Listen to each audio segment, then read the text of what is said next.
Welcome back, everyone. To continue on our discussion of machine learning theory topics, we're now going to discuss overfitting and underfitting, and how you can recognize if this is occurring in your own problems. So we understand now the full process for supervised learning: acquiring the data, cleaning the data, performing that sort of train test split or a train test validation split, and then training your model, comparing its results on the validation data, and then finally getting some performance metric on your test data, and then deploying your model to the real world. What I want to do now is touch upon the important topics of overfitting and underfitting. So overfitting is when the model fits too much to the noise from the data, and this often results in low error on training sets, but high error on your test and validation sets. So let's actually take a look at what overfitting would look like for the example case of a really simple data set where you just have one feature X and you're trying to predict Y. So here we have a bunch of training points. And so there's some single feature X, and at the end of the day, we want to build out a model that can predict Y. So a good model would try to fit the general trend of the actual data set here. So we can see it appears that there's some sort of positive slope, and it looks like it levels off later on. So what would happen if the model overfit to this training data? So when you actually overfit, what's going to happen is you're actually going to fit too much to the noise of the data. So here we have what appears to be a really bad model. But keep in mind that this model is technically hitting every single one of those training points. So your error here is actually going to be extremely low. And in this specific example, your error is actually 0 because your model is accounting for every point in the training set. So your error just on the training set is actually really low when you're overfitting. So that's why it can be really deceptive. And that's why we also need the validation and test sets in order to understand whether or not we're overfitting, because just the training data alone won't tell us that information. So what happens when you're overfitting is you're fitting too much to the noise of the data here. And so if you were to get a new point, and this would be a test or validation point, if you're overfitting, that means you're getting low error on the training set, but when you get a new test set that the model hasn't seen before, you're going to get a much larger error off your model. Now let's think about underfitting. Underfitting is when a model does not capture the underlying trend of the data and does not fit the data well enough, kind of the opposite of overfitting. And this results in low variance but high bias. And underfitting is often the result of an excessively simple model. So in that same situation, if we were to have the features X and the label Y, something that was underfitting would just not even be able to grab the general trend. So maybe it picks up on that first upward slope, but doesn't really grasp the idea that this model should eventually level off for that value of increasing X. Now this particular data set was really easy to visualize. We just had one feature X and one label Y. But how can we actually see underfitting and overfitting occur when dealing with multidimensional data sets? Well, let's first imagine we trained the model and then measured its error over training time. So let's begin with a thought experiment. Let's imagine we have what should be a good model.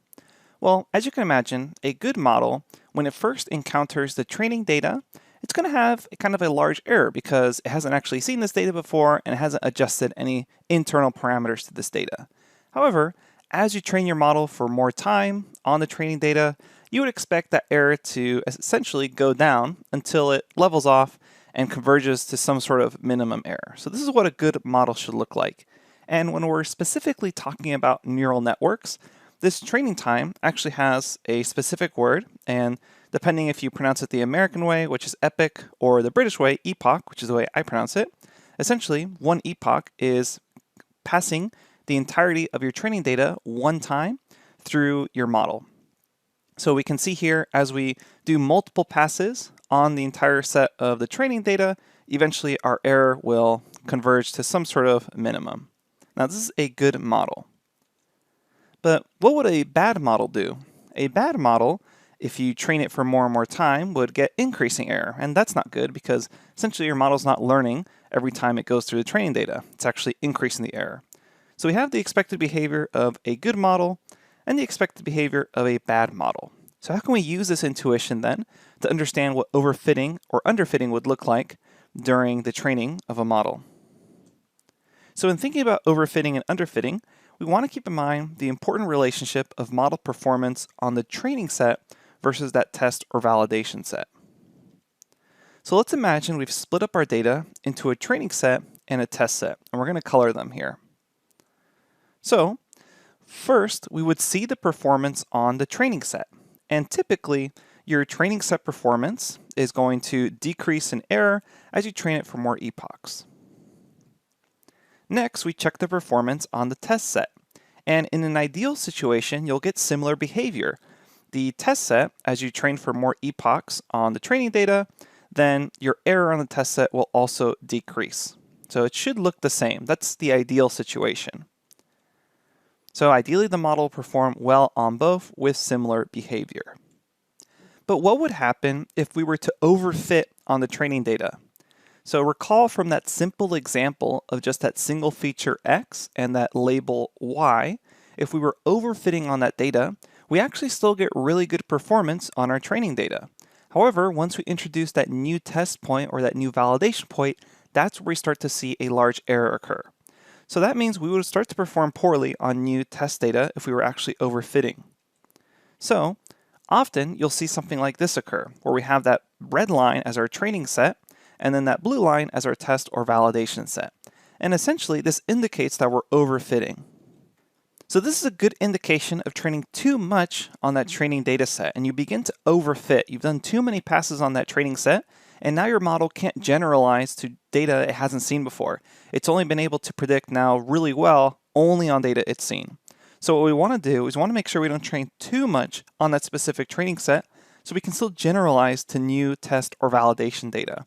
And what we can do is we can plot out this behavior on the training set versus the test set. And then you should look to have a cutoff point on that training time.